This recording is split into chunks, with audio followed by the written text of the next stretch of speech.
मुझे लगता है कि आजकल 30s में जो लेडीज़ हैं उनको बहुत सारे मेंस्ट्रुअल रिलेटेड कंप्लेंट्स आती है, तो और उनके हेयर लॉस ज़्यादा होते हैं पहले से ज़्यादा, because of the climate change, pollution and all, और लाइफस्टाइल वो तो सभी में है लाइफस्टाइल डिसऑर्डर्स। तो उनके लिए मुझे एक रिकमेंडेशन है, जो मेंस्ट्रुएशन के बाद 1 हफ्ते के लिए काला तिल है ना, काला तिल रोस्ट करके 1 स्पून विथ ½ टीस्पून जैगरी, गुड़ होती है, देसी गुड़ और ये काला जो तिल है वो रोस्ट करके 1 हफ्ते के लिए खाए रोज़ 7 दिन।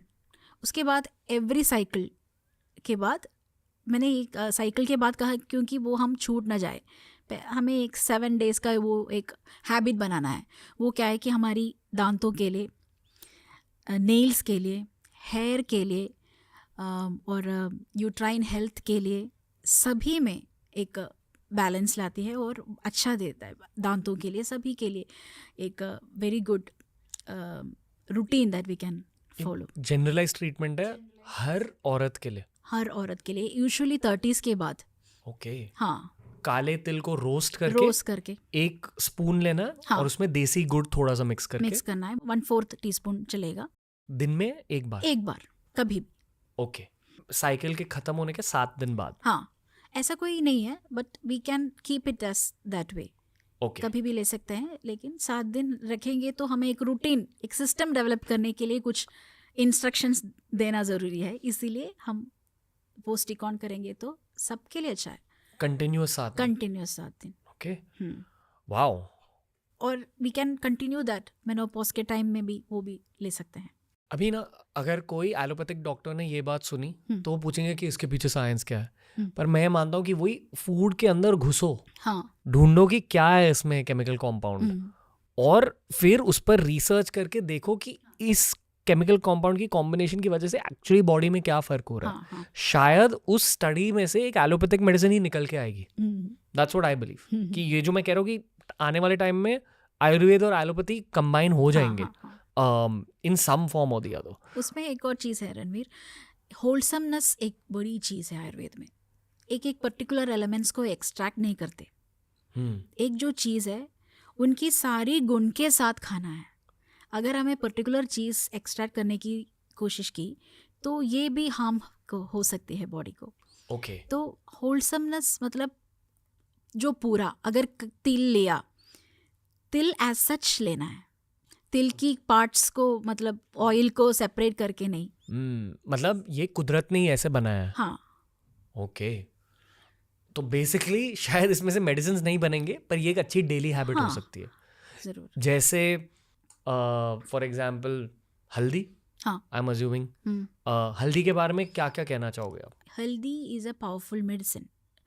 मतलब जो चीज़ों के लिए चाहिए वो एक पेन एनाल्जेसिक पावर है उनको। कुरकुमिन में एक पेन रिलीफ की पोटेंसी है, और हल्दी में जो एक्स्ट्रा करते हैं वो कुरकुमिन होता है, तो उससे पेन रिलीफ की क्षमता है, और ये जो हीलिंग प्रोसेस को बढ़ा देता है।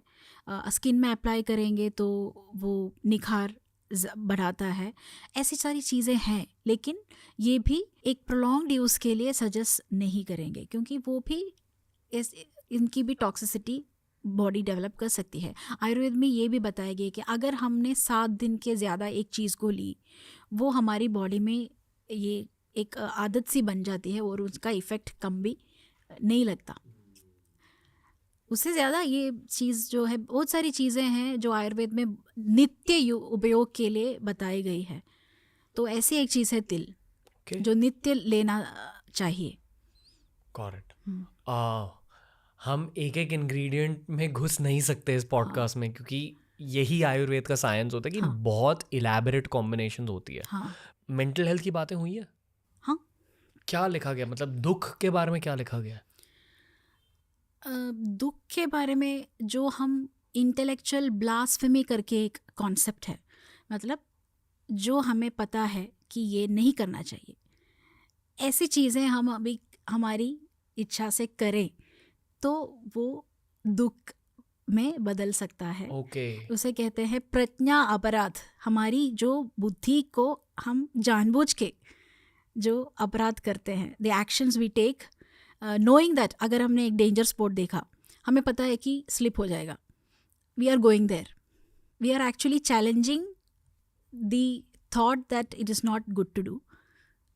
ये बहुत सारी डेंजर्स, ये just a physical example I am saying, ऐसी बहुत सारी चीज़ें मेंटल जो थॉट्स हैं, जो बिहेवियर्स हम करते हैं, हम जानते हैं कि नहीं करना चाहिए, but we are doing it. That is intellectual blasphemy that can lead to all kinds of दुख and diseases. Going for a toxic partner, पता रहता है कि हाँ ये मेरे लिए बुरे हैं, पर फिर भी चाहिए। हाँ, right, that is a very good example. Toxicity से दूर रहना है। और टॉक्सिक हैबिट्स से, हाँ, वो भी बताया गया है। सत्संग का इम्पोर्टेंस है। सत्संग मतलब make company with good people. If you know that the company or that gang is not good for you, but still you are forced to be in that gang or group, that is even if you have an inner world, वो alter कर सकता है। उनकी thought process आपका process को hamper कर सकता है डेफिनेटली। ओके, संगत जिसे कहते हैं। राइट। अगर आपको ये क्लिप अच्छा लगा तो ऐसे ही 1000 क्लिप्स अपलोड किए गए हैं इस चैनल पर, बस देखते जाओ और सीखते जाओ।